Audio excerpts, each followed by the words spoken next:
Hi friends, வணக்கம்.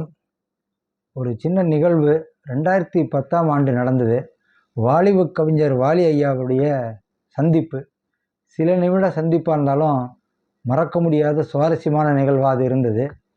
நாடு போற்றும் நற்றமிழறிஞர் நாவுக்கரசர் திரு ஔவை நடராஜன் ஐயா அவர்களோட வெஸ்ட் மாம்பலத்தில் ஒரு கல்யாண மண்டபத்தில் வாமு சேதுராம பிள்ளை அவர் நடத்தின கவியரங்கத்தில் தலைமை தாங்க வாலிப கவிஞர் வாலி ஐயா வந்திருந்தார்.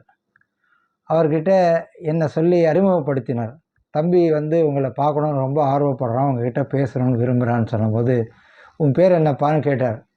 நான் அரவிந்துன்னு சொன்னேன். அதுக்கு இனிமேல் நீ அரவிந்த் இல்லை முழுவிந்து அப்படின்னு சொன்னார். ஒரு சனம் கூட யோசிக்கவே இல்லை. பேரை சொன்ன அடுத்த நொடியே அப்படி சொன்னார்.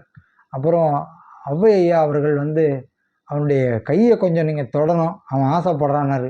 கையை என்ன, கன்னத்தையே தொடரேன்னு என் கன்னத்தை தடவி வாழ்த்தினார். அந்த சில நிமிட சந்திப்பு வாழ்க்கை முழுக்க எனக்கு வசந்த நினைவுகளாக என்றைக்குமே இருக்குது. இப்படி பல மனிதர்களை, பல ஜாம்பவான்களை சந்தித்ததெல்லாம் உங்களோட தொடர்ந்து சொல்ல போகிறேன். சந்திப்போம். நன்றி, வணக்கம்.